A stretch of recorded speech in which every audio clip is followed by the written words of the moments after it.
We're here in Davos for the World Economic Forum 2026 edition. Now, the days are almost coming to a close, but we're currently here with Director General of the ISA. Thank you so much for joining us on WION, sir. I do want to begin by asking you first. It's been 10 years since the alliance was established. What do you think has changed in the last decade, and where does the ISA go from here?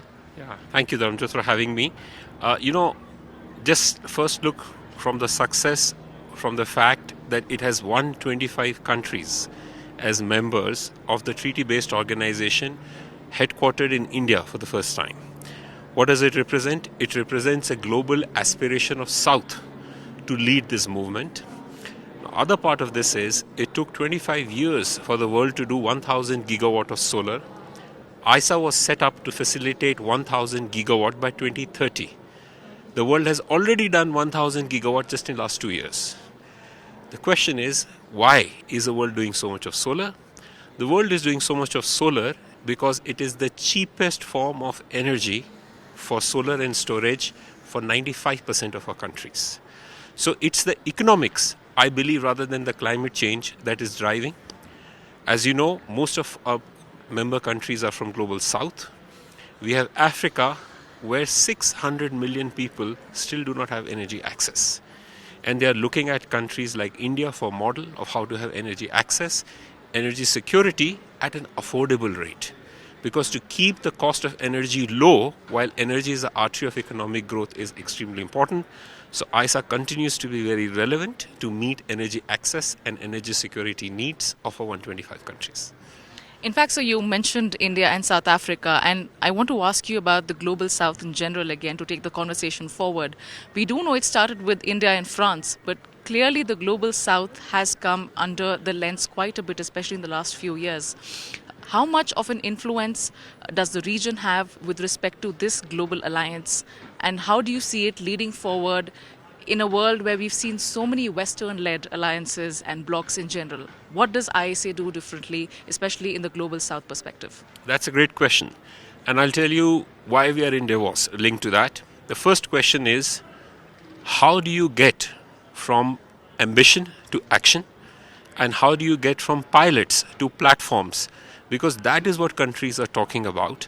Let's move from talking to a real implementation platforms. And ISA is set up on a unique set of platforms that will help other institutions like World Bank, where I spent 20 years, ADB, IEA and others. How? First is countries must attract a lot more of private sector. Give you a figure, out of $2.1 trillion spent in clean energy last year, only 100 billion was from concessional finance. 1.9 trillion plus is from private sector, which means countries must focus on how to attract private sector. We have set up a catalytic finance activity where we are setting up an Africa solar facility for private sector to start investing in Africa. Each country needs people capable who can do policy, who can do regulations, institutions. ISA has set up a center of excellence in 17 countries at their IIT equivalents, and we are connecting them now to a global capability center, a Silicon Valley of solar based in India. Because the world, while not having energy, doesn't want to be left behind on AI and digitization. And we are talking here through sessions on how India can lead the AI for energy. Similarly, there are a lot of aspirations on not only capability, but on jobs and skills. We had a session where we were talking about India's success for solarization of pumps. A farmer in India now has a power in night, not only in day. Earlier they used to have power in the night, and that is changing the way they live their lives, what crops they can choose. And Africa, where only 4% of arable land is irrigated, can learn from India in absorbing this. So there are so many convening platforms, thought leadership that makes ISA relevant. Why? Because energy is critical, and for 90% of the countries, solar and storage is the cheapest form of energy. Well, speaking of relevance, we do understand in the past couple of years we have seen a very aggressive, I might say so, shift in terms of there being an energy war going on in the world.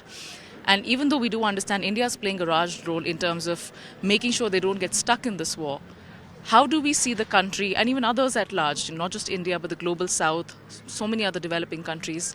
What kind of balance or vision are we looking at in terms of grappling with this global energy security war that's going on? I'll tell you from where I see, and this is something that I believe most global south countries say. Energy transition is not a problem or a balance, it's an opportunity for growth. Why I say that?